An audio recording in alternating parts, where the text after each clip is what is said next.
Hello my friends, we have some interesting update for today. We're gonna review the front lines and the situation as you may see on your screens. Yes, those are the Russian armored vehicles, plus some of the great kaboom news are coming from Russia, but also in this video I'm gonna tell you about not so good news from the Pokrovsk direction, and not only, because on this channel I just tell truths. But at first let's start from this one and let me show you the broader picture. It is like that, couple of the Russian BMPs, one as you can see on flames, and this is the China-made golf cart. China supplied more than 2,000 of those vehicles to Russia. As we see, Russia tries to propel forward, but nothing is happening with these tactics. Then they use some of the vehicles. 2, 3, 9, doesn't really matter for Ukrainian drone operators. Well, this particular attack, I wouldn't call it even an attack because Russians were not capable to reach Ukrainian positions, but this advancement of the Russian vehicles happened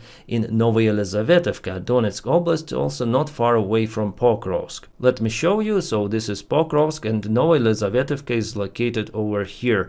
The convoy was kaputted somewhere in those field roads here on the north. As you might see, it's red, it's the Russian controlled territory, but even here Russians are unable to put their vehicles close to the front lines, not even telling about reaching Ukrainian positions. It means that Ukraine was capable to create the kill zone for at least 10 or maybe even 15 kilometers away from their own positions. And yes, for this one Ukraine used some of the FPV drones.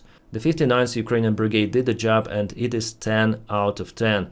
No losses, nothing, just causing losses for the Russian side.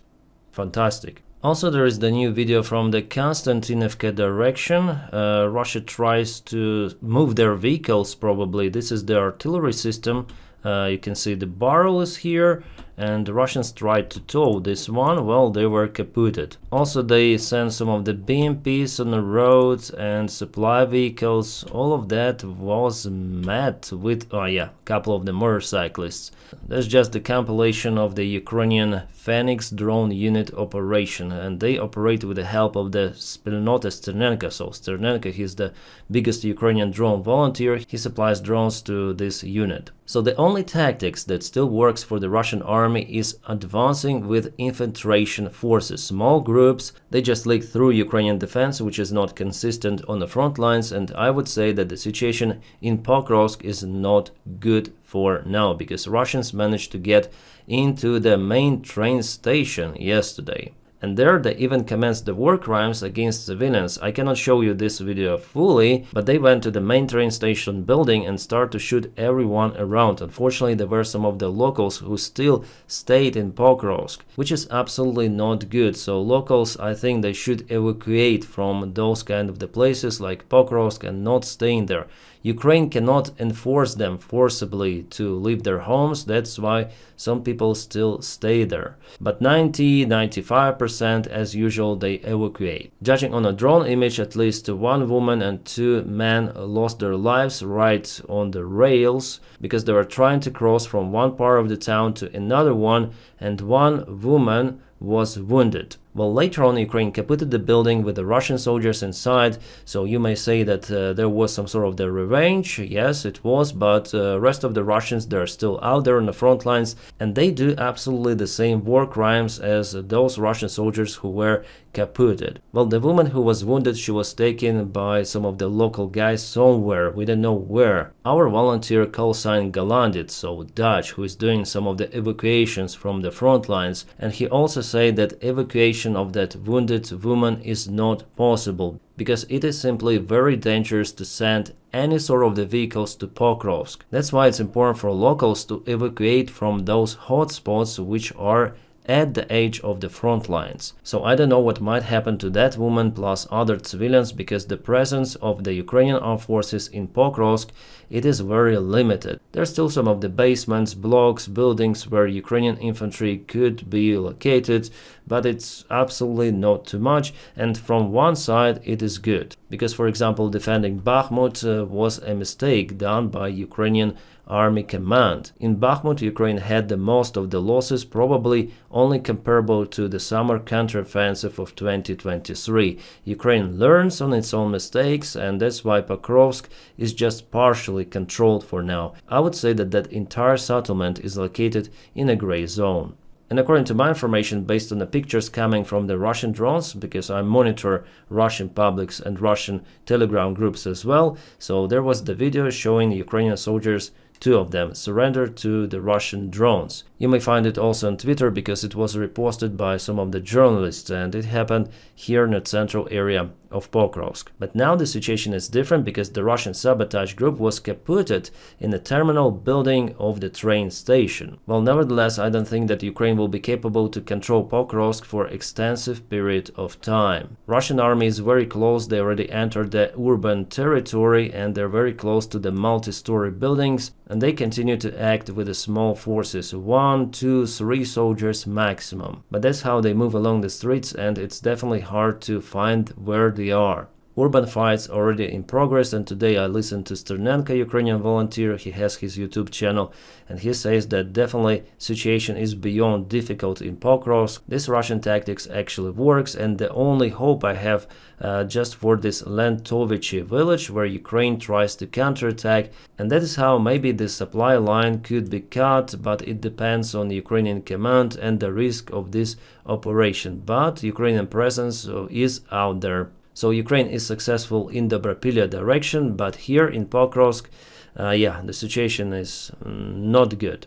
Well, the Deep State military map update today gives us just the Russian army movement in towards direction. Russian army expanded the territorial gains, so yesterday, today, they're really getting closer to Konstantinivka using the same tactics.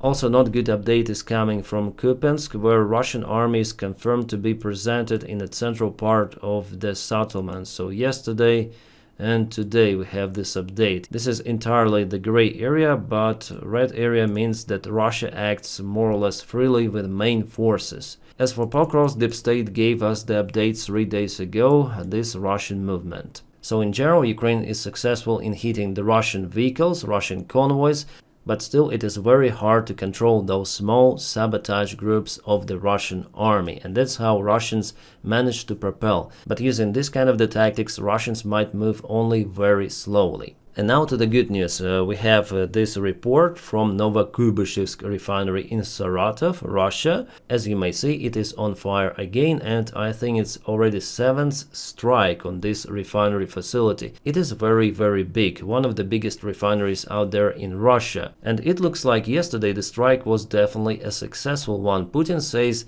that they tried to resolve the problem with Russian gasoline and production of the Russian fuel, but so far the situation for Russia, because of the Ukrainian drone sanctions, is getting worse and worse. 85% of the Russian regions are now being affected by the fuel shortage, and the total loss of the Russian refinery capabilities is roughly 40%. Also in Orenburg, Ukraine hit one of the main gas facilities of that Russian region. This is the gas processing facility. Without it, Russia cannot continue its export to the southern route. As you might see on this picture, Russians are definitely concerned about the safety of this enterprise. They put some of the cages to secure the most sensitive equipment. And it's very far away from Ukraine, I think roughly 1,000 kilometers, maybe even more. Well, Ukraine started to target Russian gas facilities because Russia does the same stuff, hitting Ukrainian gas enterprises as well. That's why this winter could be really hard for Ukraine, probably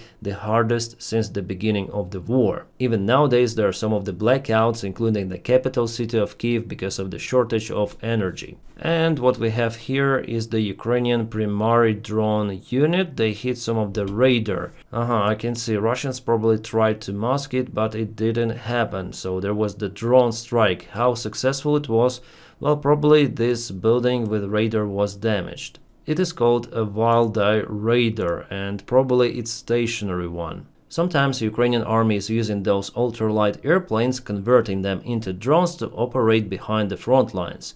And this is FAB-100 aviation bomb with some of the mortar mines. The payload is placed underneath the airplane. This is the gimbal to control maybe the flight path, and that's how it flies. Take off, our guys behind filming, and drone flies to the Russian territory. Sometimes could be very effective, by the way, it's made in Ukraine. Ukraine is using more and more of the ground drone systems on the front lines and also for supplies. Well, Russia also started to introduce their ground drone platforms, but not as massively as Ukraine. Yeah, this video I found in the 3rd Army Corps. They show the drone operation even for assault missions, you saw, yeah?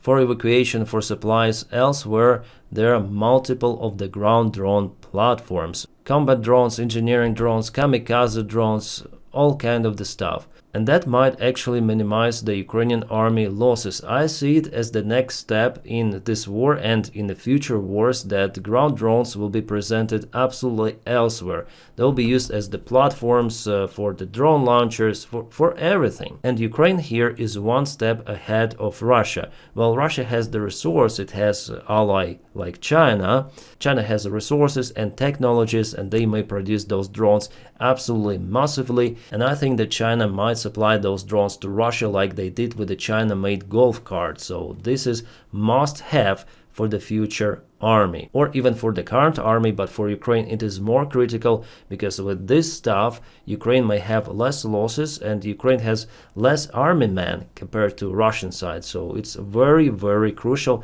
and I'm very happy that the 3rd Army Corps has those kind of the systems and continue to develop those. And this is the situation on the front lines. Those are the Russian soldiers. You can see after the rain it's very hard for them to move, even on enduro motorcycles. Everything is dirty. And that's the new modification of the Russian hangar tank. Well, kind of the interesting Kalashnikov this guy has with a very big magazine, and the color is interesting. Well, actually this tank with that kind of the protection, it looks finished. I think that nowadays the main tank producers should be focused on those kind of the constructions to protect their fancy looking tanks. In the modern day war reality, tanks cannot live for long without this kind of the special protection, and the main question is how to make the hangar tank with a turret that goes all around. Yeah, that's the main question, because here it's just the window for not more than 50 degrees. Yeah, we have more interesting news, but I want to make that kind of the video a little separate, so stand by for one more video. I'm gonna upload it